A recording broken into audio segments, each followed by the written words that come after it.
everybody, and welcome back to the One Piece Virgin Book Club Egghead Podcast, Volume 10. Folks, that's right, we're right in smack dab in the middle of Arlong Park. 10 volumes, 10 episodes into this podcast. People said it couldn't be done. They said, oh, that monkey's gonna cancel this podcast after 4 episodes like everything else. He only does Is It Kino?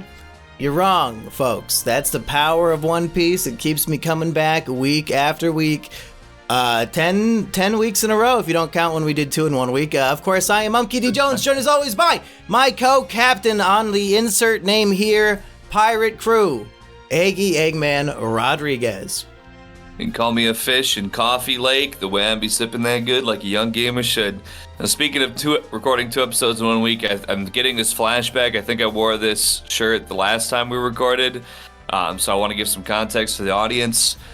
I don't turn the heat on in my house, so it's like 50 degrees in here, and I don't have a lot of, sweatshirts out of storage yet because it just started getting cold in the last week, so I'm just reaching for something comfortable to wear when I'm not wrapping myself up in blankets, which is how I normally dress at home, just so you know. I do still have the design for my Shoji custom shirt where I took my cat Shoji and I have like a collage of like 20 of him.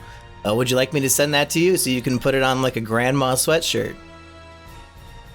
That sounds good to me, yeah. Get an extra thick, maybe I'll just get a Shoji throw blanket that's like 30 feet long and just fill my entire living room with it.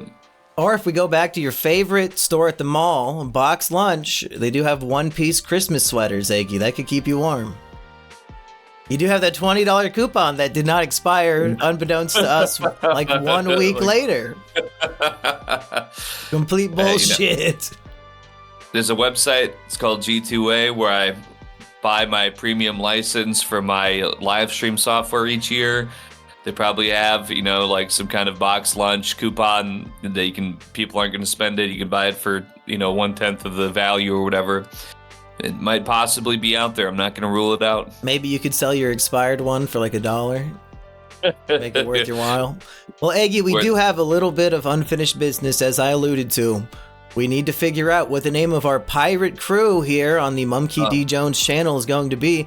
I mean, Eggy, it's been 1 full week, 168 days since we recorded this podcast last. Are you telling me you didn't spend any time in that long, arduous week daydreaming, pondering of what the name of our crew could be?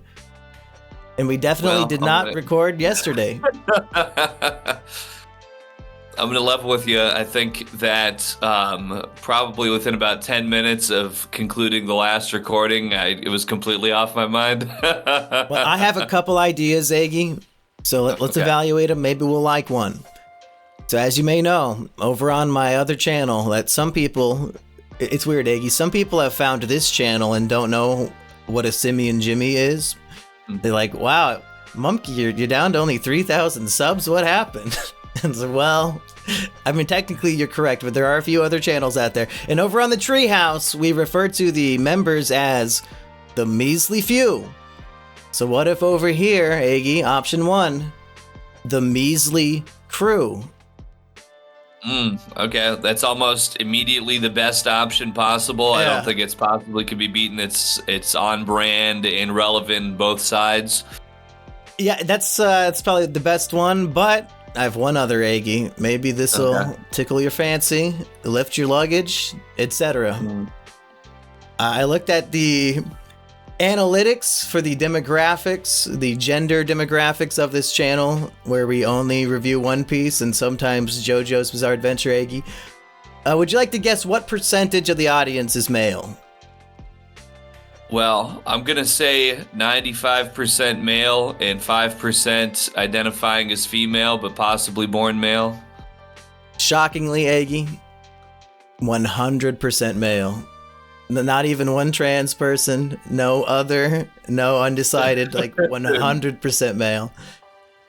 Yeah, I don't know. If there's a woman out there, I don't see her. And frankly, Hey, you know what? Maybe there's numerous born female and now male viewers because the testosterone boost from watching this epic podcast about epic pirate adventures They just all of a sudden, yo ho ho, they took a bite of testosterone. I'm talking about steroids, and all of a sudden here we are. But I'm gonna guess probably it's just all regular dudes.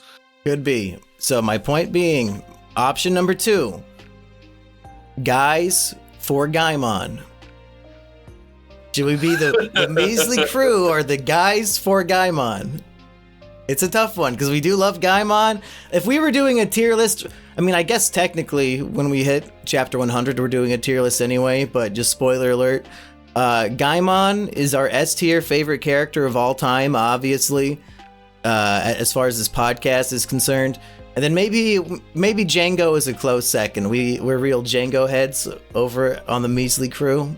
But what are you thinking, Eggy? Guys for Gaimon, our measly crew, or a third option that you invent right now?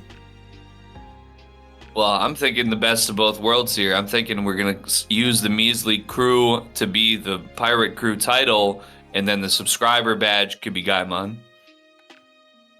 So the measly crew is anybody who watches the show, and then the guys for Gaimon is like the executives who pay for it? I guess that works too. Yeah, I thought this was because the measly few over there is the members. Right. So I thought that the members would be the measly crew, but then we should do that then. With a Gaimon badge. Okay, yeah, we'll definitely have a Gaimon badge in there and Gaimon emoji. Yeah, so fuck it, we'll do measly crew all the way, and it probably will be pretty measly. Who's with the Gaimon accoutrements? You understand what I'm saying? The fine dust. And of course, we'll have a Django emoji because we're big Django heads over here. We don't want him unchained. We want him with us forever. Eggy, should we get started on volume 10 of One Piece? Now that, we are the co-captains of the measly crew, it's time to get back to sailing. And I would say, at this point, I think that, Luffy has just basically assembled his measly crew. I don't know if it's going to be hundreds of people deep. I don't know. I've only seen just, bits and pieces adjacent to my peripheral vision as far as what crew members could be out there. Well, Usopp did say last volume he has 8,000 people following him, so the crew's at least 8,005 so far. Yeah, measly to beastly. That's right. Overnight. The Beast Pirates. The 100,000 subscriber special on this channel. We're gonna become the beastly crew. All right, so get in while the getting is good. Get your starter badge. Where would you like to begin? What's top of mind, Eggy? Lots of fishman fighting. Yeah, I guess the first thing that came to mind for me was based on my previous predictions. I kind of felt like I didn't see much else going on besides combat at Arlong Park between Luffy's crew and Arlong's crew. And well, that was a pretty spot-on prediction because there was not a lot additionally going on. But Luffy comes in and basically what you might call OP, the power scaling of him versus fodder characters. Basically, if your character does not have a name, Luffy can kill you in one hit. I think is pretty much the rule. Same for like Zoro and Sanji and all them. Mm-hmm. Yeah, well, and so to start off here, they make their arrival, and they're not wasting any time, but Arlong's not wasting any time. And crew, they said, let's get our secret weapon out here. They've never seen this before. The great beast of the Grand Line. The murderous, bloodthirsty Momoo. And Momoo pulls up and is like, oh, fuck. Yeah, I recognize these people. Momoo's looking very, very pathetic. And Arlong, he ain't going for none of that. He said, listen, you're going to either fight them or fight this sawtooth. Momoo goes for it and is launched into the atmosphere. It is what it is. Now, correct me if I'm wrong, because it's been a full week since we last recorded this podcast, Eggy, but is this 2 weeks in a row, 2 episodes in a row, that your top of mind thing was Momoo? 2 weeks in a row of all the shit. You're like, dude, Momoo showed up. In my defense, Momoo comes in at a earlier than not point in both of these volumes, and Momoo is a very memorable character. I think at this point, if I was going to put a plaque up on my wall of a One Piece character, It would probably be Momoo in a beautiful ocean setting. You know what? That would definitely call me to look at. Maybe I'm Indian. Shout out to all the people that love cows. So when I build our custom character tier list for the upcoming tier list, I should definitely have Momoo on there, and you will be arguing to put it in S tier? Momoo hasn't given a great performance. He got fucking tornadoed around and knocked all his own crew out. It was crazy. He's not a high power ranking for what his background is. No, but we don't care about power rankings here, Eggy. This is a podcast for gentlemen, not for power scaling Jim Chad bros who only like Zoro because he's strong, okay? We like Zoro for everything else, damn it. All right. That's very true, and that's why I do like Momoo. I mean, that's such for maybe what some would consider a lackluster performance, definitely has left a mark on my heart as a really true, endearing. This is not some beast, okay? This is not some mindless beast. These walled eyes of Momoo speak volumes, no pun intended. And he comprehends English completely, it seems. Like full sentences and everything. He just has no vocal capacity himself, other than like mooing, I suppose. Anything else with Momoo while we're here on the character analysis of Momoo? Do you think he will be a more tragic character than Chow Chow? I don't think so. I guess I could say because Chow Chow is, really fully domesticated, really had a close relationship with his master in a way that obviously Momoo and Arlong do not have this relationship. It's a something based out of power, fear, and it's not very sentimental. And Momoo doesn't really have an allegiance to anybody otherwise at this point. We'll see. Maybe Momoo will, be some kind of tour guide into the Grand Line. I mean, Momoo's from the Grand Line. Maybe Momoo could swim back over there and they'll figure it out. But are we gonna have? They brought back movie fights, Eggy. I don't know if anybody knows about the Screen Junkies. Back in the day, I used to watch movie fights, and it was a podcast every week, and they would just have stupid debates about movies. They brought it back, and I'm so excited. Should we have One Piece fights right now? The debate here is, what is the more tragic character, Momoo or Chow Chow? Do you want to argue for Chow Chow? I'll go for Momoo because I think I got this one. Okay. All right. I mean, yeah, Chow Chow, just the only thing that Chow Chow ever knew was his village, his master's store, formed a incredible bond that even in the tragedy that occurred, Chow Chow held that bond to his store, to his master, to stand by and guard that precious store through thick and thin, saw some terrible battle, and was there to, rebuild from the ashes with the village people after the defeat of Buggy the Clown. So, I mean, I feel how's like that tragic? It's a happy ending. He has a whole new found family, a la Bellamere and Nojiko, Eggy. He lost one master and gained a whole village of them.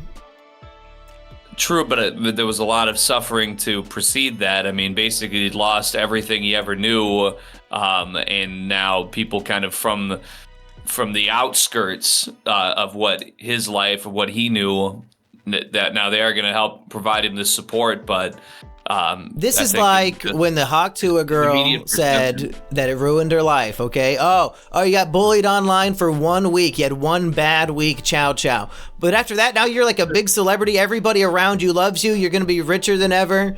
Like, why bitch and moan because you had one bad week? Oh, my owner died and the lion burned down my pets. Like, you're great now. Life's good now. Where's the tragedy, Eggy?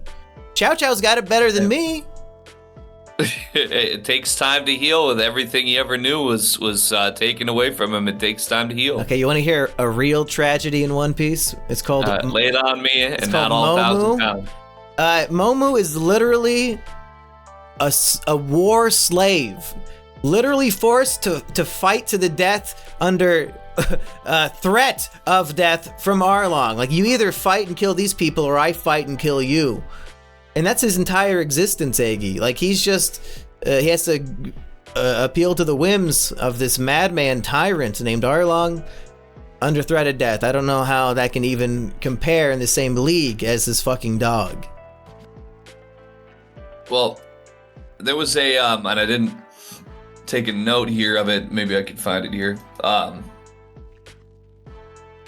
They say that Momoo is the great beast of the Grand Line that slayed somebody. It was like Gosa or something.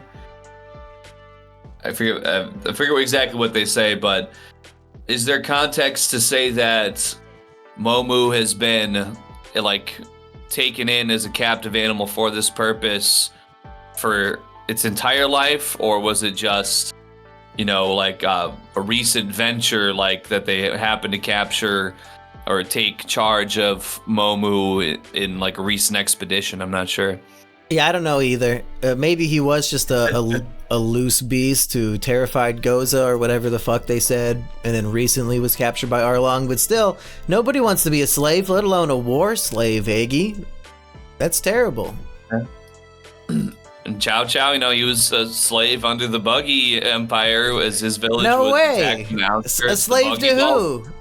The Buggy Balls are a lot like, you know, like in Afghanistan with the IEDs, they'd have like random like missiles and stuff like shooting into random houses. The spontaneity of it was terrifying. I feel like the spontaneity of the Buggy Balls, you know, just like crashing through your walls and stuff. You're a dog with no owner. You're sitting around in the ruins of your, you know, I feel like, you know, maybe we could agree to disagree. Maybe they both suffered. And well, maybe the audience gets to pick. You know, it's a grand debate, Egg. We're not here to change each other's minds. It's now the audience votes in the comments. Who is more tragic, Momoo or Chow Chow? Well, I think I've laid my case bare for my homeboy Chow Chow, and I hope the audience can agree. There is one moment before Momoo arrives where Luffy walks up to Arlong and without hesitation just punches him as hard as he can and sends him flying. There's a beautiful panel of Luffy punching Arlong in the face. And we've seen this with Captain Morgan and Alvida time and time again. Luffy has no fear. He will go up and punch anybody, no matter their status or ranking or anything, or their strength. Just if he thinks they deserve to be punched, he does not care. And, you know, that trait is still going strong.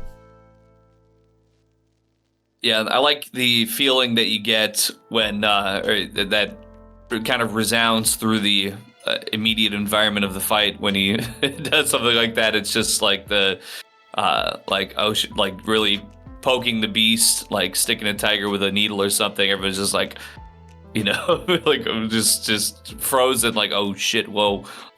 Like he just did that. That just happened, and it just like you hear the pin drop, and you know what kind of brutal retaliation is about to pop up after that, or is it going to show that whatever the baddie is about to throw shows Luffy's true strength immediately? We kind of get that sort of immediate strength reveal not too far past that altercation between Luffy and Arlong, because when Momoo comes in to do his worst, that's when Luffy sticks his feet into the concrete, which turns out to be not such a great idea. Oops. And he starts basically gumming it up with the whirlwind, or would you say hurricane? I forget exactly what the attack.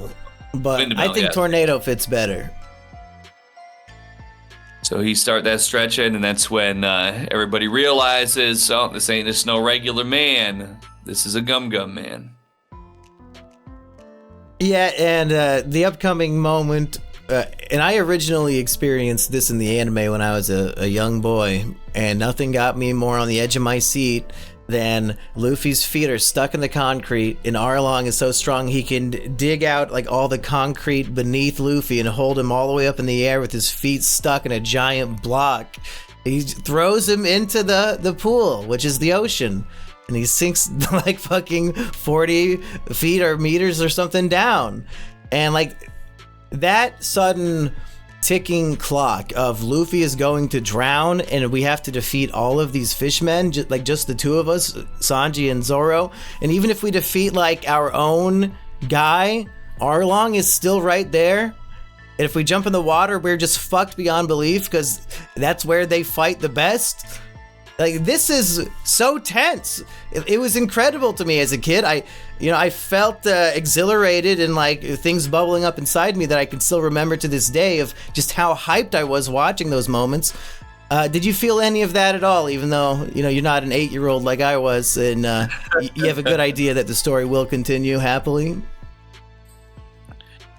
Well, it was, because I think pretty much before too many panels of him being underwater, he's, because at first, okay, the immediate thing of him happening, I wasn't immediately, like, on edge. But it's not too many panels in, and Luffy's like, "Oh, the pain is so terrible. My lungs are gonna explode. I'm filling with water." And I'm like, "Oh fuck, like that's not good," because that's like, it's so immediate for him to me.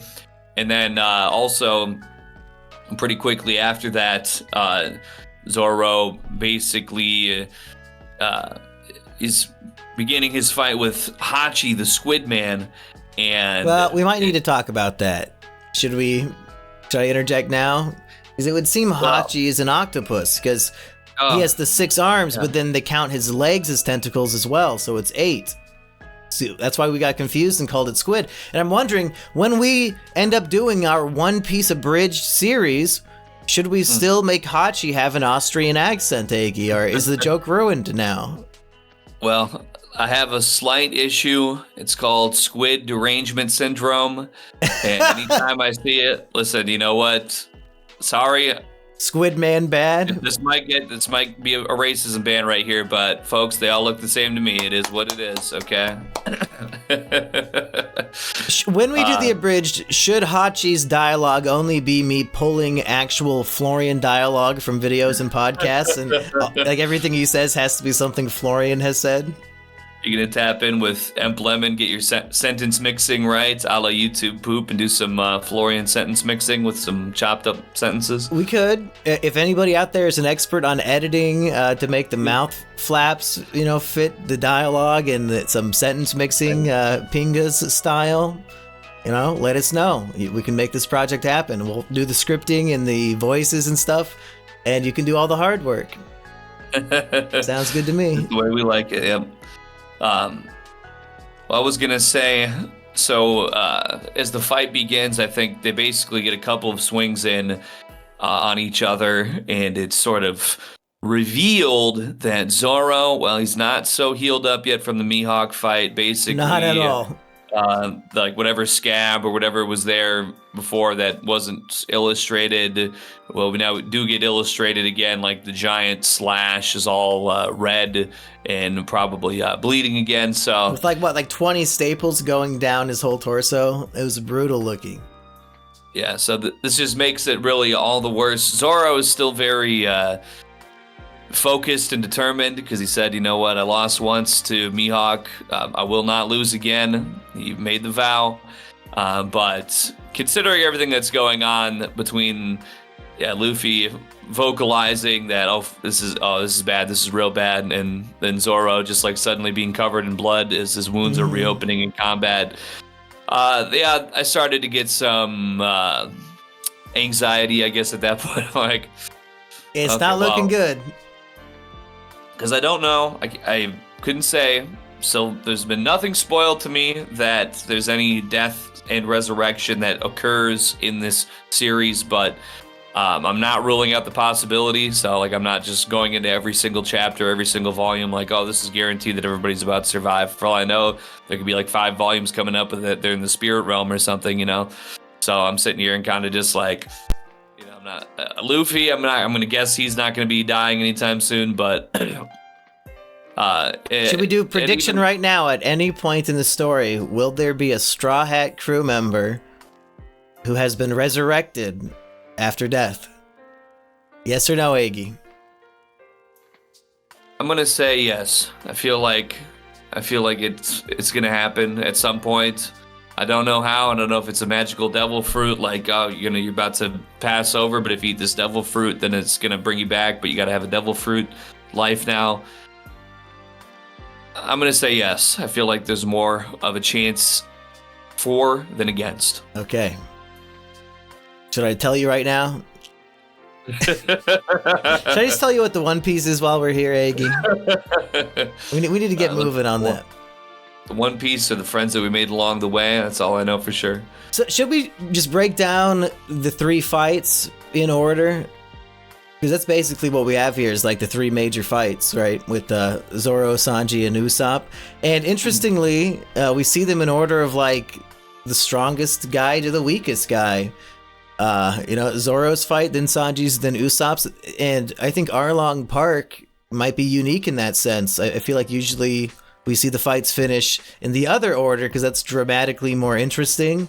But the fact that Usopp stood no chance kind of made him being the final fight we see very dramatic, because who knows what's going to happen with that. Which of these 3 fights do you want to start with?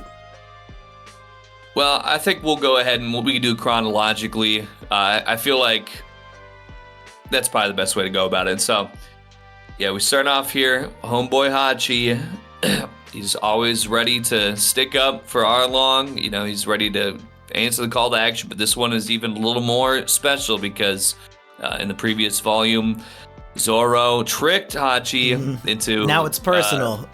Chauffeuring him around to try to find Arlong. And so you fool me once, shame on me, fool me twice, here comes 6 arms with 6 swords.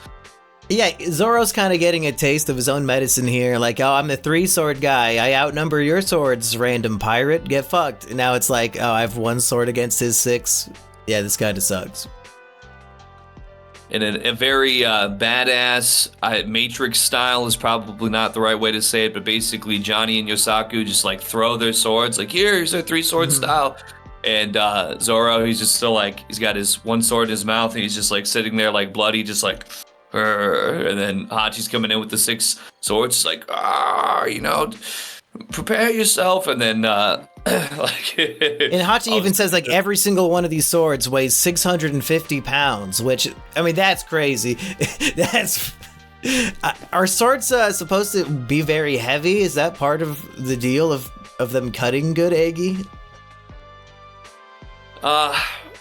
I would say that there have been models of swords throughout history that are heavier than others, and that the idea is that there would be a swinging going on, but really with that's not what I'm most familiar with. I'm just aware that they did exist for the the blunt damage, maybe a little more than the slashing, but slashing and piercing blades. A little more. To be honest, I'm sure these are also still razor sharp. They're just that Hachi's just that strong that he can wield all these at once. But I think generally they're not going to be weighing hundreds of pounds per sword, because that would be a pain in the ass to forge. You're like trying to like flip it over and get like a nice blade on it, and you're fucking flipping over like 300 pounds. Yeah. Well, maybe the weight of the sword does not matter anyway, because using Johnny and Yosaku's shitty swords, Zoro shatters up these Hachi swords. And he says, now do you see whose swords are weightier?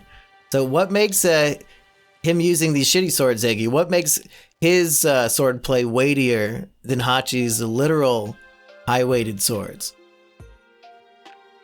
Well, I've been pretty good in previous fights about trying to come up with some sort of pseudo-intellectual scientific logic about like pressure points and PSI and angling. And I think you were right about all that for the Don Krieg fight for sure. In this case, unless we get a little more context on the blades that Johnny and Yosaku had, if there's any certain properties to them, at this point, I gotta say, I have no idea. Like, it doesn't. I don't think it makes sense. I mean, I think it's literally just like my willpower or like my spirit is stronger than yours in terms of I need to win this because I have higher ambitions. So I suppose that's what he's going for. I guess I could say that with the larger swords, I don't know if there's really a basis for this, but I think maybe they would just be like so large that it would be a disadvantage, maybe, that I guess they could be struck and they would be more likely to fracture at that size than a smaller and more compact weapon. But the sheer weight and force of them, I feel like would counteract them being fractured necessarily by Zoro's attack. I'm kind of rambling here, but that would be my best guess. Would that be that they'd just be so large that they would have more surface area to strike and cause a fracture too, but that's about it. Is there anything else interesting from the Hachi fight? Other than, I guess, he's a pretty goofy, likable character. Like, Zoro slashes part of his hair off and he says, you think I'll let you get away with that? Well, you're absolutely right. I will. It's just hair. It'll grow back. Like, it's just a very strange attitude that this guy has, but it's kind of funny. Yeah, he seems like a pretty chill guy. You know, he always hears people out. He's not passing judgment just because you're a human wandering around in the fishman camp. He's like, oh, you know, you need a ride? I got you, bro. Mm-hmm. You know, oh, you cut off some of my hair? Well, that's no big deal, you know, because that's not necessarily anything that's determining a victory or loss in this fight. So, you know, we'll let it slide. And then later on, when Usopp uses the rubber band of doom on Arlong, mm-hmm. like 3 pages later, Hachi is like frozen and flinching in fear of it. So I guess he's gullible as well. I mean, we knew that from the Zoro thing, but hilariously gullible, you could say. Yeah, you might have possibly, you know, there's a lot of, I know this from eating a lot of tuna. They tell you don't eat too much tuna because it's full of mercury. And mercury is what they put in a little something that causes a little something called autism. So Hachi might be patient zero for the fishman autism. He might have eaten a little too much tuna out there in the ocean. You don't think he has like brain damage from eating too much mercury? You think he has fucking fishman autism? Well, as an expert on the subject, I believe that, you know, maybe the condition we know as autism might be caused by certain contaminants, and that might cause brain damage, you know, but it's really a superpower, just like how when Spider-Man got bit by the radioactive spider, he didn't die of some kind of cancer. He got superpowers, and we have one that's called autism, and it's a beautiful thing. I have seen that Predator movie. You know, we need some representation out here, so you know what? We got one guy, he's got giant lips, and he sprays ink at a lot of people he doesn't like, and I think that, you know what, relatable traits. Should we move on to this Sanji fight then? Because in my view of these 3 fights we're discussing today, this is the top one, especially in terms of tension. Maybe it's just anything that's underwater against a fishman is when I feel the most drama and tension here.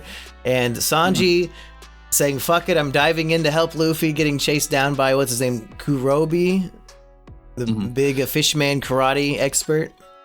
The pigtail master himself, that's right. Do you have any thoughts on fishman karate? Well, I gotta respect it, I guess. Isn't that the shit that SpongeBob and Sandy are doing? I feel like I haven't seen that episode in a long time, but you know, the drag, the water, the drag of force through water, that non-aerodynamic species have to go through or deal with. Now, obviously, there's not a lot of, you know, karate going on in real life underwater, but, you know, for any fishermen out there, such as myself, I mean, just the force that a fish can muster to travel through a body of water using its God-given abilities is really something to behold. You know, nothing that if a human could, they'd, you know, shoot across the entire lake in 5 seconds. So there's that fish abilities not to be underestimated, and somehow, even though that Kuroobi's body looks very human-like, and it should still have to abide by these properties of drag and momentum underwater, somehow it's just Sanji has to abide by it, but he doesn't. This is part of the fishman superiority. Well, they are truly superior in many ways, but Sanji, he doesn't win necessarily through strength. He wins through cunning. He turns their strength into a weakness by weaponizing their own gills against them. Which, again, as a kid watching this, and Sanji's underwater, and like we hear his thoughts, and he's desperate for air and breath, and this dude just pounding the shit out of him and throwing him into the fucking rock face underwater. Fishman karate underwater, like magnitudes or multiplies the effect. So Sanji's just getting beaten to a pulp. He has no way to escape. This dude's fast as fuck. And I never would have thought of that as the way of escaping the situation, is if there's any air left in my lungs, blow it into the gills. So just that fight there might be what got me locked into One Piece as a kid more than anything. Like, I have the most nostalgia for like that fight in particular. Yeah, as I was reading through that particular combat, my first thought was going to be, okay, well, Sanji's an expert cook. I'm sure he's had to prepare a lot of fish. I was thinking he was going to maybe grab some part of him. I guess, the blowing air into the gills makes sense. But I could have seen him being like, oh, I've had to peel this off a lot. Maybe like grab, like from the back or something and maybe paralyze her. I don't know. Maybe that'd be too brutal to like rip out his spine. Maybe that's not Sanji's forte. He can't use his hands. He can only fight with his feet. Or I guess his mouth. But I mean, pressure point, or maybe just like kind of. I was just feeling like there was going to be something like food preparation knowledge related, but you know what, blowing air into the gills. Well, when he beats him to death back on land, aren't most of his attacks like French recipes or something like that? Yeah, like like the mutton mash. That was like probably one of the only words that I recognized without reading the editor's notes, the translator notes, the apostrophes and asterisks on the different words, letting me know what that meant in English. But mutton, and I don't understand because they all kind of just seem like kicks. So like, what's the like? He just keeps on like kicking, and it all looks kind of like the same style of kicks to me. But he's giving them all like different food-related names. So that's a lot of attacks to keep track of that all look exactly the same and have the exact same results. But hey, you know what? More power to him. Well, you got to take some notes for One Piece Grand Battle. You have to know the difference between every single one of Sanji's attacks if you want the true combos to come out, Eggy. So you better start studying. You got to know when the mayonnaise flip goes into the chicken sandwich twirl, and then into the lobster and steak combo triple kick. It's hard to memorize all Sanji's moves. You got to memorize food and kicks. Any other thoughts on the Sanji fight here? Well, we do see Nojiko and Genzo. They broke off from the mob that had been waiting outside of the townspeople after they were aware that Luffy had been tossed underwater with his feet still trapped in the concrete. So Nojiko is down and basically performing like a CPR on Luffy to get some of the water out of his lungs, while Genzo has Luffy's stretched head, or like his neck stretched up out of the water, and he's kind of holding his head above water to try to get him to cough up some of that water and get some fresh air. Now, were you shocked that he could still use his devil fruit abilities while underwater, since that's like the weakness for a devil fruit user? Yeah, it does seem a little bit of a cheat code, I'm not gonna lie. Like, I mean, yeah, Genzo had to pull his head up. He's not like where he could stretch his own head out of the water. But yeah, I guess like if you're gonna get thrown and just say, somebody grab my head real quick, and my neck, can go down like 1,000 feet, like to the bottom of the ocean, and we'll figure out how to pull it back up. I know I'm sure there's a lot of devil fruit powers out there that I have yet to meet, but I feel like where Luffy's at here, yeah, that's kind of a little bit of what I might call quote-unquote hacks. I feel like if Buggy was underwater, he could not then like make his head float out. Like, he'd probably be fucked at that point. But Luffy, his whole body is made of rubber, so unless going in the ocean would like transform it back into flesh, I think he just stays rubber no matter what. I think that's kind of the idea. I would concur. Do we move on to the Usopp quote-unquote fight? It's almost a fight. It's mostly running away in the last panel of like 5 chapters in a row. Yeah, Usopp, he kind of, he was bringing back a little bit of his negative traits here for a second. We were, what was that, at the end of Volume 8, as they were approaching Arlong Park. He lets Zoro just get taken in by Arlong's crew. He's running for his life. He's saying, whatever, screw it. And then he kind of redeemed himself. Last time he got punched and kicked by Zoro and Sanji at the same time, and he was back on track to add attention. Yes, Captain Luffy, let's go hit up Arlong's palace. Let's go hit up the lair and show him what we're about. And so they get there. Usopp, he basically puts it out again, and he kind of shoots his rubber band attack. He's kind of... Let's back up. Luffy has his feet stuck in the concrete, and Usopp's trying to pull him out, and he's just stretching him really far. And he slips and lets go, and Luffy goes flying into Chew, the kissy-faced guy. That pisses him off. He's chasing Usopp. Usopp's running away. He runs out of Arlong Park. Chew stops at the mob of villagers, and he's like, oh, it looks like insurrection. Not on my January 6th. I'm going to have to kill every single one of you. And Usopp shoots him with a fire star to distract him again. So that is like his kryptonite.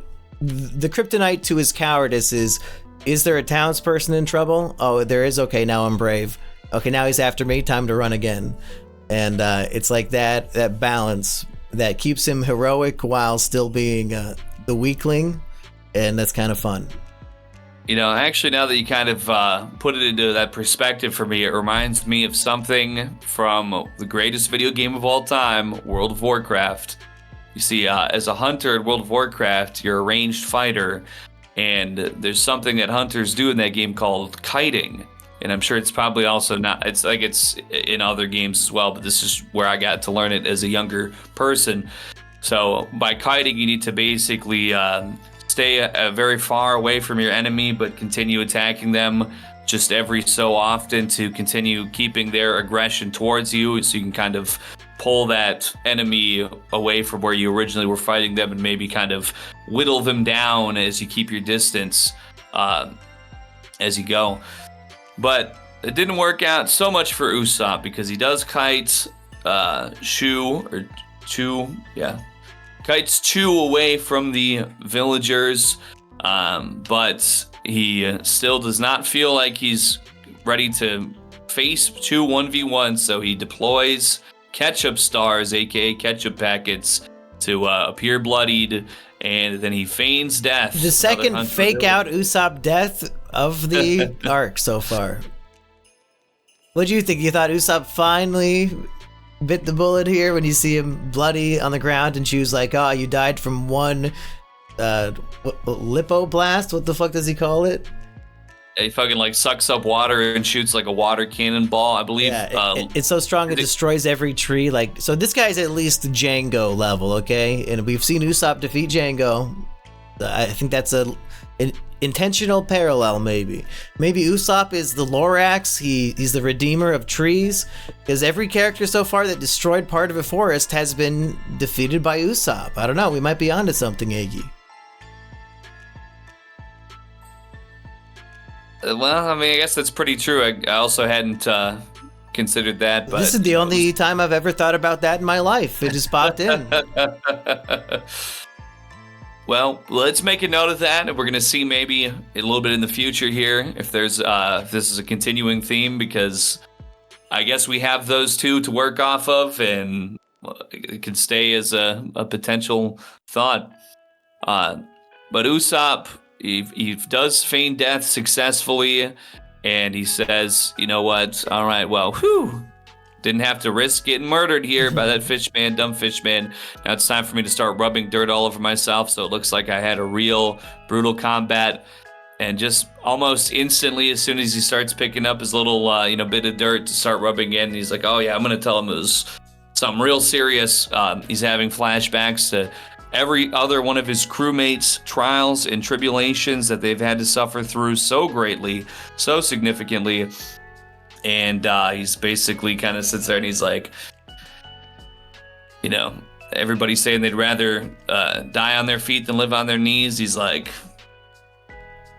well, it is what it is, Pirate Tube. I guess, you know what, I can't be a beta forever. Time for the beta uprising. And so he stands up and he pops off on Chew once again. He said, listen, you know what, I'm ready, let's go. And he just starts unleashing the hammer like it's Super Mario Bros. From coming out of the clouds with that Koopa Man. He's dropping the hammer. Usopp's hammer, Usopp's hammer, boom. Usopp's rubber band, boom, boom. And he just gives Chew the clobbering of a lifetime. Where did this power come from? I don't know if I've seen such strength from Usopp's part. I mean, to be honest, I was actually very surprised. Well, we'll get to him getting, what's the opposite of buffed in a fight? Nerfed. Yeah, I mean, I think when Chew was burned alive by the alcohol and fire combination, that might have nerfed his power a bit. I know in Pokemon, when you get burned, your attack power cuts in half, Eggy. Could it be? I don't know. I've never been 4th degree burned before. I don't know. Which, is that consistently throughout multiple generations? I don't think I've heard that before. Oh, yeah, that's... Google that right now, Eggy. We're doing Pokemon sleuthing. Does getting burned cut your attack power in half? Could it be? Am I making this up right now? Burn status condition from Bulbapedia. Okay, well, I'm more for the first few generations. Oh, so it's a new thing, huh? When did they start doing that? It looks like in red, blue, and yellow, it'll take 1/16 of its max HP from a burn. If it attacks, or at the end of the turn, if it did not attack, its attack is halved, subject to the stat mod glitch. This attack drop also affects confusion damage. So that's been a thing since day one. Using Swords Dance would return the normal or the halved attack to normal, then also double it. The attack drop stays even if you cure burn with an item or rest. So yeah, this is all something that... Even if you heal the burn, your attack stat is still halved when you're healthy? I didn't know that part. Fuck that. Well, this is Gen 1. Let's see here, Gen 2. And this would have been written around the time Gen 1 and 2 were popular, so you know what? Oda was inspired by Pokemon. We just proved it. All right. Well, Gen 2, it doesn't mention anything about attack. It just says irregularities are fixed. But Gen 3 and 4, instead of modifying attack or burn, now halves damage a burn Pokemon does with physical moves, does not reduce damage done by moves that deal direct damage. Okay. Yeah. In Gen 5, the attack drop no longer... Hey, there's like 11 gens now. We need to move back to One Piece. I think we figured it out. That was basically the last update, was Gen 5. So. And it's been the same since then? Yep, seems so. So very interesting. I had no idea up until you just mentioned it. Should we test it out on you? Should we burn you severely and then see if you can still lift as much at the gym? Well, see, the thing of it is, okay, obviously, I know I went to science class once before I dropped out of school.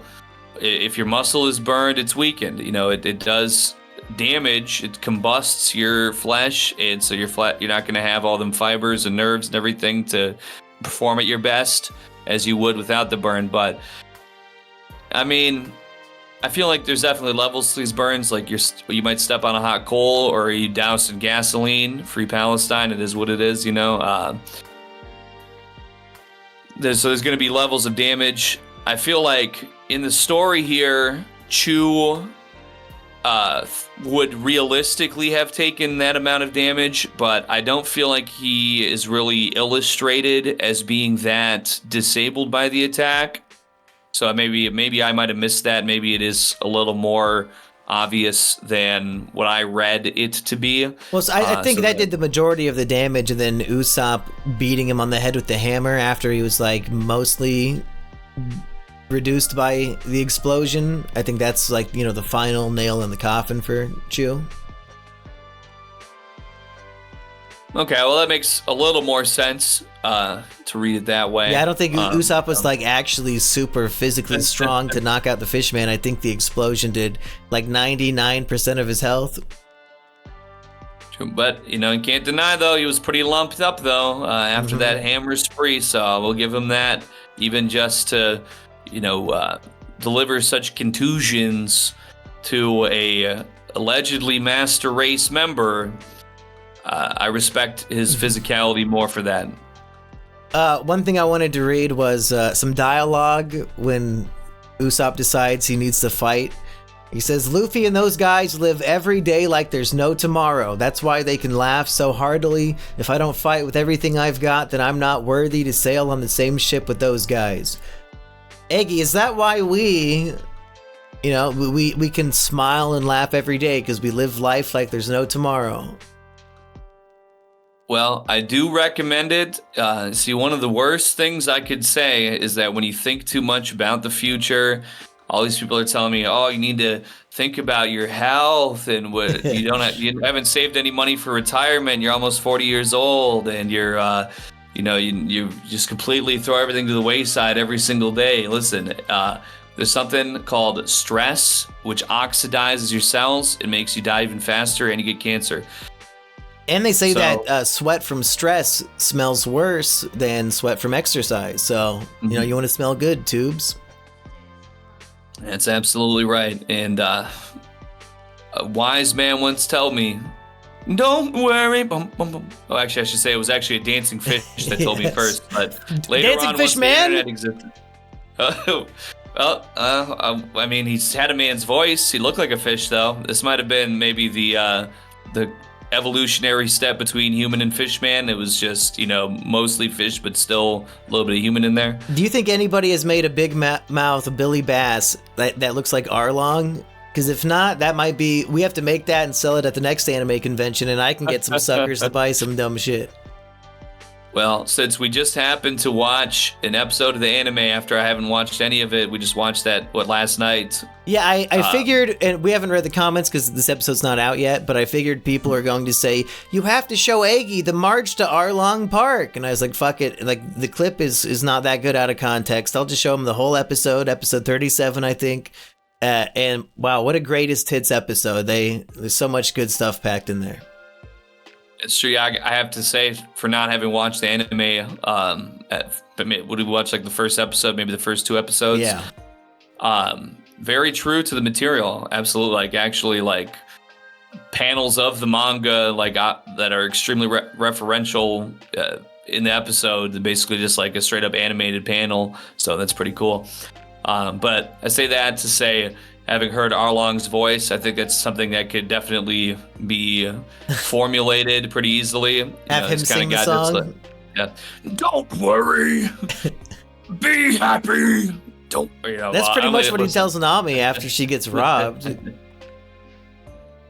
Just kind of the gruff villain voice. It's kind of like an anime archetype.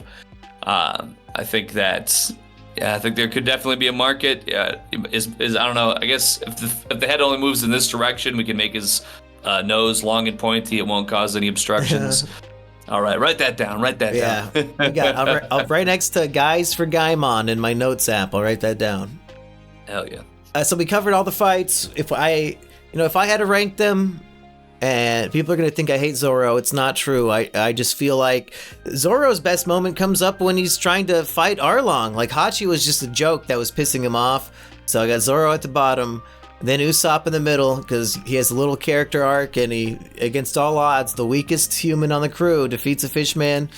And then, of course, Sanji. That shit got me addicted to One Piece when I was like 8 or 9. Should we move on to the final chapter of this volume, chapter 90, when Luffy is finally free and we get to see him start the fight with Arlong. And I guess we should also cover him getting free too. Yeah, so let's see.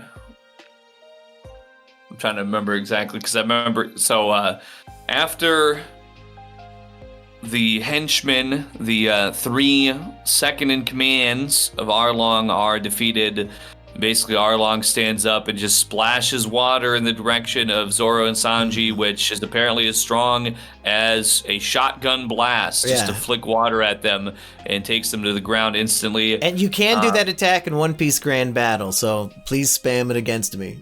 That'll be one of the canon matches we do. Is I'll be Zoro and you can be Arlong. That's true. I don't think I did play as Arlong yet. I can't recall. I wouldn't let you. I said we can't play him yet. Well, I'll have to look at that combo on the move list. So Sanji, he is able to get down under the water after taking care of Kuroobi?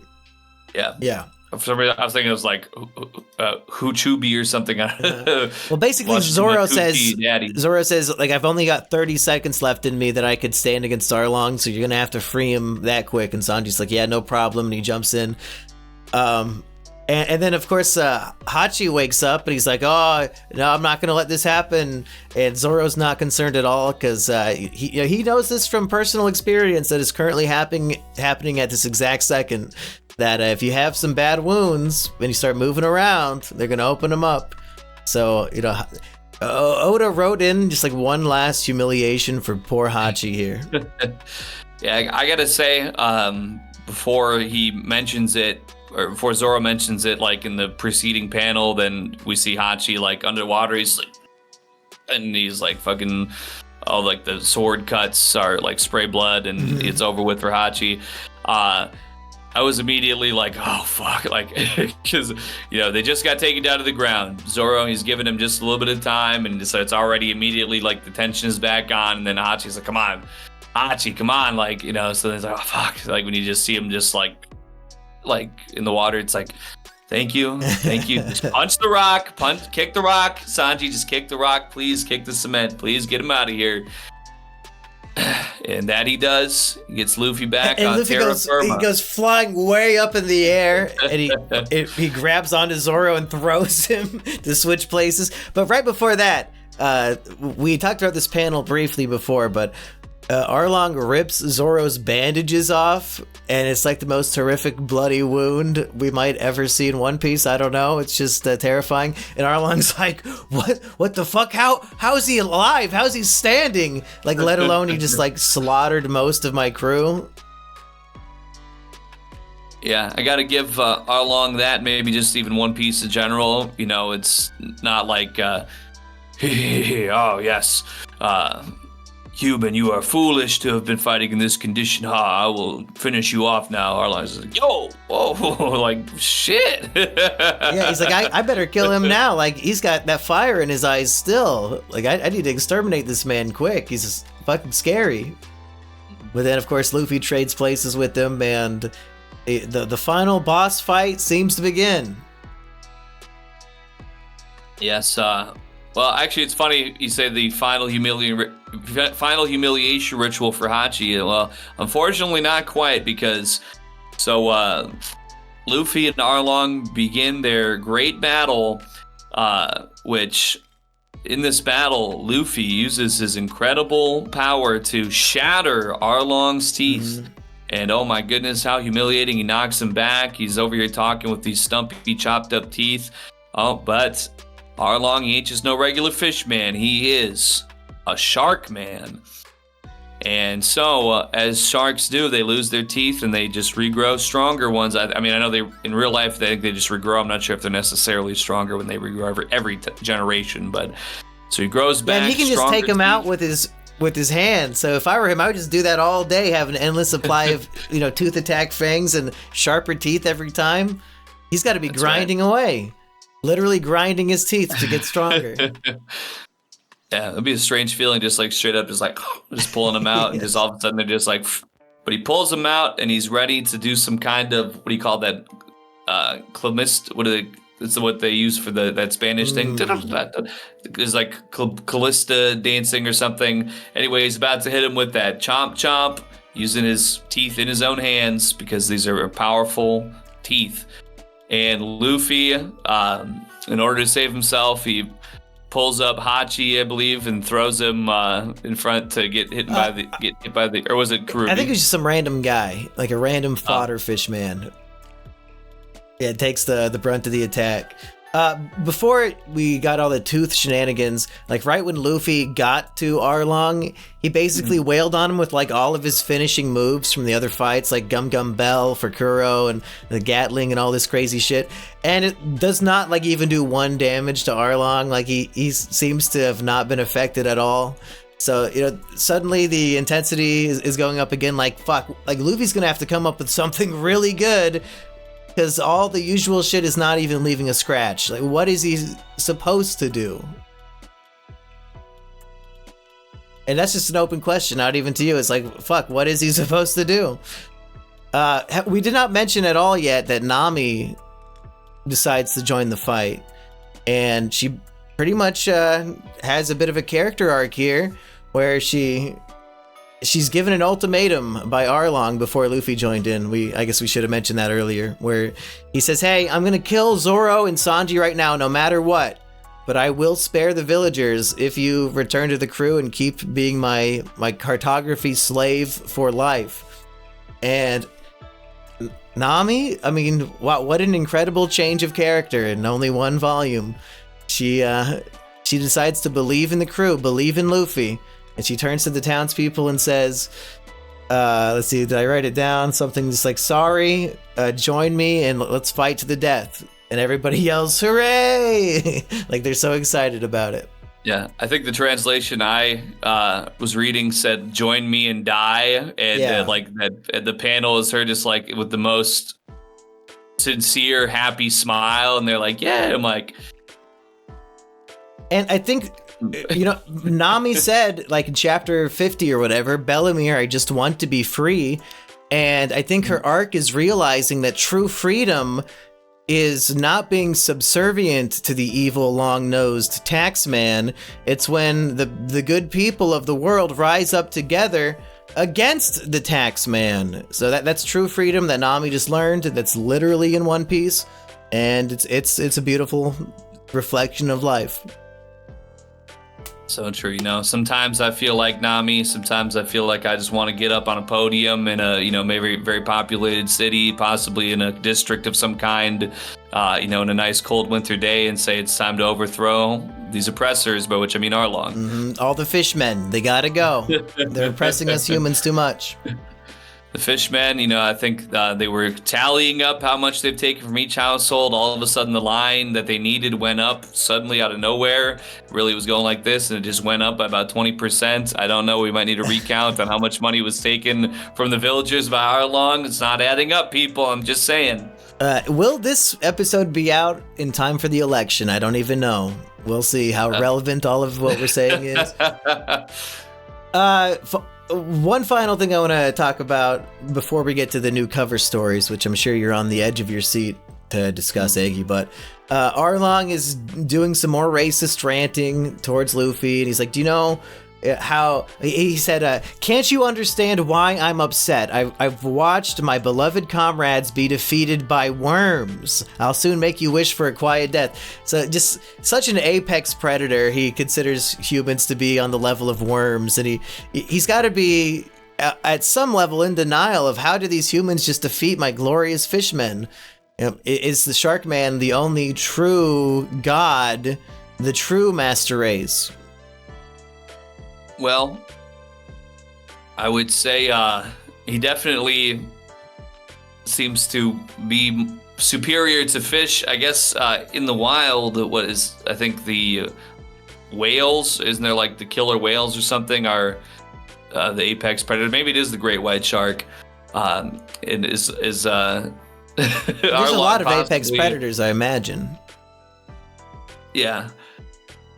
I'd be curious. I'm just gonna assume right here. I don't feel like I hear about it too much. There's a reason why Jaws is the great. Unless we're talking about like a big kraken or something. But the tentacled people have not been showing up to the party when it comes to the greatest of all time conversation in this volume. Okay, Eggy. We got a new cover story going on. What are your thoughts? Well, I think that it's very welcome because I haven't heard about homeboy Kobe in quite a while, and especially not what's his name? Helmeppo. Helmeppo. Yeah, I kind of had to remember at first. I'm like Helmeppo. I was like, I remember the name, but I was like, I think the most recent thing I watched with him in it was the live action episode after we when you see his naked ass for some reason. Yeah, his illustrated depiction had been a little bit wasn't top of mind, so I kind of and it is a little confusing. Like, so Helmeppo and Kobe are now Marine chore boys together. Like, he was trying to kill Kobe not too long ago, and now they're kind of like just being raised up in the Marines together. Yeah, I guess after there was a shakedown in the Marines, had to figure out, why they were sunken. They got under a little bit of a more scrutinous leadership. Now, Helmeppo, he ain't getting that nepotistic favoritism anymore. They're saying go swab the deck. Well, they even see his dad, Captain Morgan, in chains, and they kind of freak out, and Helmeppo's worried that his dad's going to get the death penalty. And meanwhile, even though he was also a chore boy for Alvida, here we see, while he's doing all these vigorous chores, Kobe just has a big smile on his face, like he's loving every second of it because he's living his dream of being a Marine. Meanwhile, Helmeppo, who was just like the pampered rich boy his whole life, he's just miserable doing all the chores. So I like these illustrations, seeing Kobe happy. They have a picnic with the girl that Zoro was protecting, and Helmeppo has a voodoo doll of Luffy that he's nailing into a rock. So there's lots of funny stuff in there. Yeah, I guess I had missed the fact that was Captain Morgan. I just thought like he was just like contemplating like the death penalty for I don't know. I just because being in the condition that he's in, I guess I probably could have thought about that a little more intensely, but it is what it is. The final one we see in the cover stories is Helmeppo is like pointing at the camera, like at the reader, and he has a scared look on his face. So that's kind of our cliffhanger here, Eggy. What do you think Helmeppo sees that has him so scared? Well, I did hear about this pirate captain who was thought to be a manlet forever. Recently, in another volume, regained his body parts and became powerful and fully human once again. He's probably out in the East Blue in a similar area, I would imagine, to where these Marines would likely have been stationed at. I don't think anybody on either side has gone and moved in a huge amount of distance either way. So my guess would be that he's got visibility on a large flag of a pirate clown. Are we going to get Buggy versus Kobe? I think it would be good for him, if he's got to one day possibly return and against Luffy in an opponent-styled manner. I think might as well face off against somebody. Yep, somebody that Luffy's already beaten. Might as well be the one to get his chops sharpened up a little bit. Okay, Eggy, let's wrap up soon so I can take my big coffee pee, because I think we covered pretty much everything. Any final thoughts on this volume? Any lingering predictions for the future? Well, it was pretty much what I expected it to be. There was some good tension, some good action here, some good character growth from Nami, from Usopp. To a degree anyway, as far as what did transpire in the chapter, in the volume. I gotta say, I don't know if I feel like any huge unforeseen developments that are going to be coming up for me. All I could really anticipate is the Luffy and Arlong fight. He might need to develop a new technique, as you mentioned. And the final panel of this volume is Luffy like saying, "Oh, I just thought of a fun idea." So maybe that's him coming up with the new finishing move. I'm thinking he's going to have to, or maybe, in Dragon Ball, they have, fusion is something that comes out eventually, but maybe not that. Maybe there could be some sort of like tag team attack, maybe some kind of lend me your axe moment. Yeah, maybe, Nami, she can do lightning. Is that super effective against water type fishman? I don't know. Maybe she can do that on Arlong while Luffy's punching him. Summon the storm cloud and give him a whirlwind up and have every lightning bolt hit him or something, Yeah, what do you think would happen if Luffy was hit by lightning? Hey, rubber, it's non-conductive, right? Yeah, so he'd probably be fine. So yeah, maybe, all right. I think we got a strong theory there for a possible lightning type attack, joint combo attack. Because it would just be one of the first things I would think of that he could get an immediate power boost without having to train something, or I don't know if there's anything necessarily environmentally speaking that would be a great asset to him at this time for some kind of new super move. But following this fight and hopefully freedom for the village, I would imagine. I don't really have any idea. I imagine that we're probably going to be coming into a bit of an interlude. Maybe getting back out on the sea and heading towards the Grand Line a little bit further before something else comes up. So that's my prediction for right now, is that I don't have any leads for what the next journey might be other than the conclusion of this Arlong Park. And the next volume is, I believe, chapters 91 through 99, Eggy. And we said we would do our character tier list after 100 chapters. So I'm wondering, how should we do that? Because I don't want us to go super beyond 100 before we do that. So should we just do it after next volume and just assume chapter 100 will not change your ranking of any character too dramatically? I think that's fair. Now, we do know these volumes like to end on cliffhangers, but, hopefully we're coming at the conclusion of a very large fight here, a real new chapter that's about to be put forward. So hopefully that chapter 100 is going to be just kind of the beginning of the next saga and not having any grand changes happening in it as far as strength. So that would be, I think, perfectly fine. Okay, folks, it's time for plugs, and I'm plugging the Measly Crew. If you see that join, become a member button, go ahead and click it. You can get all these episodes as soon as we upload them instead of just every Friday morning. Maybe we'll do some other... we'll definitely be streaming soon because we got to stream One Piece Grand Battle now that we're about at that point. Should we stream the tier list, Eggy?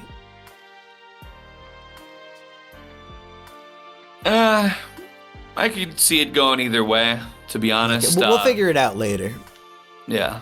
Okay, rumble.com/c/Eggy White. If you want to see not only Eggy streaming, but surely by this point, Eggy will have some edited videos up. Is that right, Eggy? That's right. This sounds crazy, but I've been thinking to myself, I might even start an additional manga podcast for Rumble. Oh, shit. What are you going to cover? Well, there's a lot of these classics that I've never been familiar with, such as Naruto. I've never read or watched any Naruto in my entire life.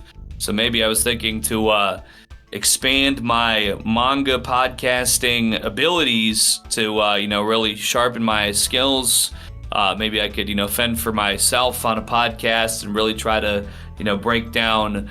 I feel like the first couple episodes might be like 10 minutes, but I'm thinking about doing a first time Naruto consumption and podcasting about it on Rumble, me, myself, and I, and then maybe the Naruto Virgin podcast. That's right. I'm thinking so.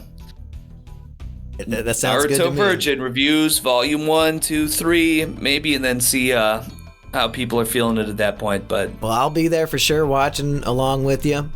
I've been through all of Naruto probably twice, so I'm well versed myself to follow along with you.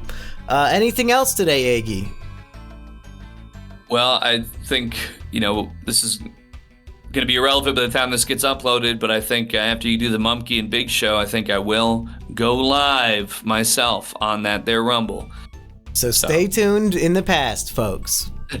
See you next right. week for Volume 11 of the One Piece Book Club.